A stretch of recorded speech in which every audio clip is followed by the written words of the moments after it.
সাইয়েদনা জিব্রাইল বললেন, ইয়া মুহাম্মদ আখবিরনি মাল ঈমান, ঈমান কারে বলে বলো।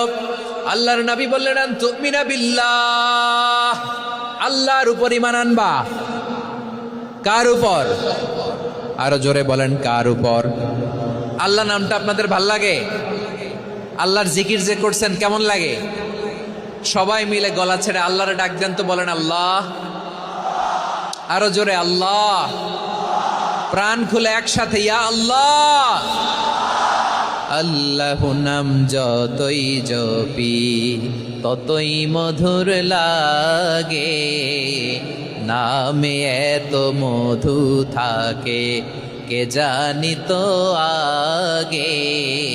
আল্লাহ নাম যতই জপি, ও নাম জপে প্রিয়তম, ও নামে জপে মজনু সম, ওই নামে পাপিয়া গাহে হৃদয় গোলাপে বাগে।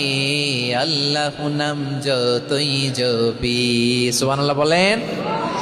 আল্লাহর নাম এত মধুমাখা নাম, এত জাদুমাখা নাম, সব নবীরা এই নামের জিকির করেছেন, সব আল্লাহর ওলিরা এই নামটি জপেছেন। এজন্য এই নাম জপলে হৃদয় শান্ত করে দেয় কে? এজন্য আওয়াজ করে আল্লাহরে আবারও ডেকে বলেন ইয়া আল্লাহ। বিশ্বনবী বললেন, ঈমান মানে আন তুমিনা বিল্লাহ, আল্লাহর উপর ঈমান আনবা, ওয়া মালাইকাতিহি, ফেরেশতাদের উপর ঈমান আনবা, ওয়া কুতুবিহি, আল্লাহর পাঠানো কিতাবের উপর ঈমান আনবা, ওয়া রুসুলিহি, রাসূলের উপর ঈমান আনবা, ওয়াল ইয়াউমিল আখিরি, শেষ বিচারের প্রতি ঈমান আনবা, ওয়া তুমিনা বিল কদরি খাইরিহি ওয়া শাররিহি, আল্লাহর দেয়া তাকদীরের উপর ঈমান আনবা। ঠিক কিনা বলেন? তাহলে এই 6টা মৌলিক বিষয়ের উপর বিশ্বাসকে বলে ঈমান। আল্লাহ ওই ঈমানদারদেরকে পছন্দ করে যাদের ঈমান এরকম মজবুত। আল্লাহ বললেন, ওয়াল মুমিনিনা ওয়াল মুমিনাতি, ঈমানদার পুরুষ এবং নারীরাও আমার কাছে বড্ড প্রিয়। তাহলে আমার প্রিয় ভাইয়েরা, ইসলাম যেমনি বুঝেছেন সারেন্ডার, ঈমান মানে হচ্ছে বিশ্বাস, বিশ্বাসের স্বীকৃতি। এই বিশ্বাস না থাকলে ওই মানুষের কোনো দাম নাই। ঈমান ছাড়া নেক আমলের কোনো দাম নাই। ঈমান হলো সংখ্যার মতো, নেক আমল হলো শূন্যের মতো। বুঝে থাকলে উত্তর দেন, ঈমান কিসের মতো? কথা বলে না, বুঝে নাই বোধহয়। ঈমান কিসের মতো?